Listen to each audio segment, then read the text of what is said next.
Have you ever thought about how a single word in a single speech could unleash a digital army?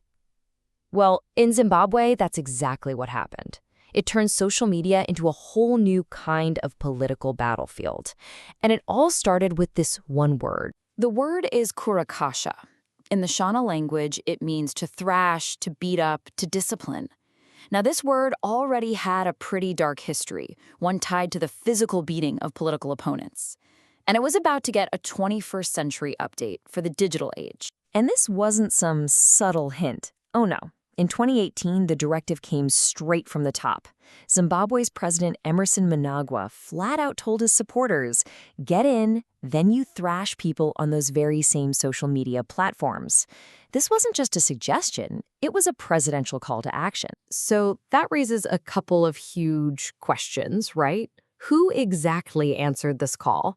And what on earth does it mean to thrash someone online today? Okay, first, let's look at who makes up this digital army. They're known as the Varakashi. So the Varakashi are basically a pro-government online brigade. It's a mix. Some are passionate volunteers, others are allegedly paid trolls, but they all share one mission: defend the ruling ZANU-PF party. And how do they do that? By attacking and trying to silence anyone who criticizes them. Their main battlefield? Twitter, or X, as it's now called. The key to this whole operation, their number one tool, both a shield and a weapon, is pseudonymity. Being anonymous lets them attack with absolute ferocity while giving the state total plausible deniability. They're essentially a ghost army, fighting right out in the open. And the connections here seem to run incredibly deep. Researchers have speculated that some of the most aggressive anonymous accounts, like @Nicolejando and @Jamwanda2, are secretly run by top government officials. We're talking even the president's own spokesperson. It just completely blurs the line between a state-run operation and simple grassroots support. But sometimes the mask slips. There was this one instance where a government official, Nick Mangwana, accidentally posted a screenshot of a catfish account, but he forgot to crop it. It showed the Edit Profile button. Whoops.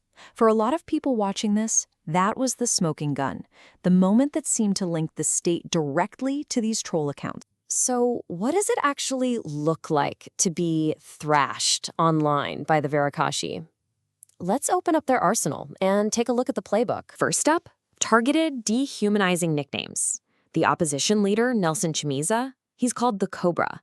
His deputy, Tendai Biti, gets labeled an imperialist goblin. A prominent journalist, Hopewell Chinono, is called Mbuziadura, which basically means expensive goat, a Shona term for a fool. The goal here isn't just to be mean, it's to systematically tear down their legitimacy and make them seem like the other. The attacks often take a deeply, deeply misogynistic turn. They even created a specific, disgusting term for any assertive woman who speaks out: fugunde.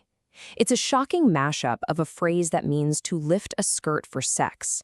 It's just a brutal way to weaponize gender against any woman who dares to challenge them. And this wasn't just about attacking individual women. No, they used this weaponized misogyny to try and smear an entire political movement. The main opposition party, the CCC, was relentlessly rebranded by the Varakashi as Chihure Chete Chete, a horrible slur that means prostitution only. The message is clear. The entire opposition is morally bankrupt. All right, now for a tactic with a very academic-sounding name, but trust me, the application is, well, it's crude. It's called strategic affective contamination. The whole idea is to use shocking or disgusting images, most famously poop, or madoti as it's called, to pollute online conversations and just make people feel repulsed by the opposition. Here's exactly how it works.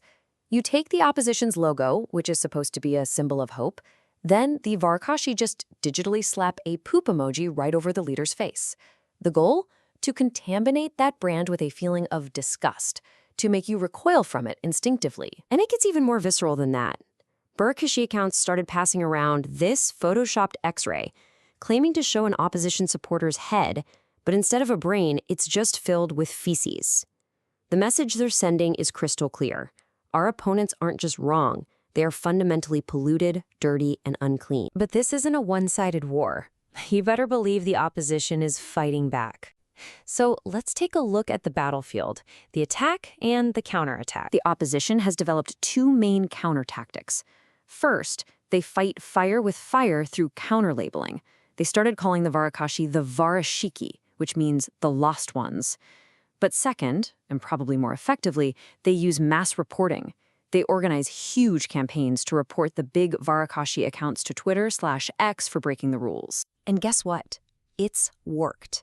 This tactic has scored some real, tangible victories. At least two of the biggest, loudest Varakashi accounts, at Madikeri and at Jamwanda2, got suspended by Twitter because of these coordinated campaigns. It was a way to temporarily silence some of the most aggressive pro-government voices. Now, you might be thinking these are just a bunch of nasty online trolls, but these tactics aren't random. They're actually part of a much larger, more sophisticated strategy. And to really understand it, we need to zoom out and look at the big idea: digital governmentality. I know, that sounds super complicated. But the core idea, which comes from the philosopher Michel Foucault, is pretty simple. Governmentality is just the art of governance. It's about how power works in subtle ways, not just through brute force, but by shaping what a society considers normal and acceptable behavior. So how does this play out online? Well, you can think of it as a three-step process. First, state power reaches beyond its official channels. Second, it uses anonymous players, the Varakashi, to influence and police what people say and do online. And that leads to step 3. It totally blurs the line between the ruling party and the state itself, letting them govern the digital space without looking like they're governing. So when you boil it all down, the Varakashi are acting as an unofficial digital police force. Their job is to enforce the ruling party's will in the online public square, doing all the state's dirty work with that crucial shield of plausible deniability. And here's the real kicker.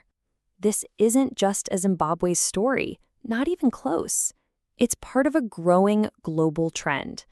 You can see almost the exact same playbook with state-backed digital armies in Saudi Arabia, they're called the Flies, or in Russia with their infamous troll farms, and even with pro-regime influencers in countries like Kazakhstan. Which brings us to one final, really important question for all of us to think about.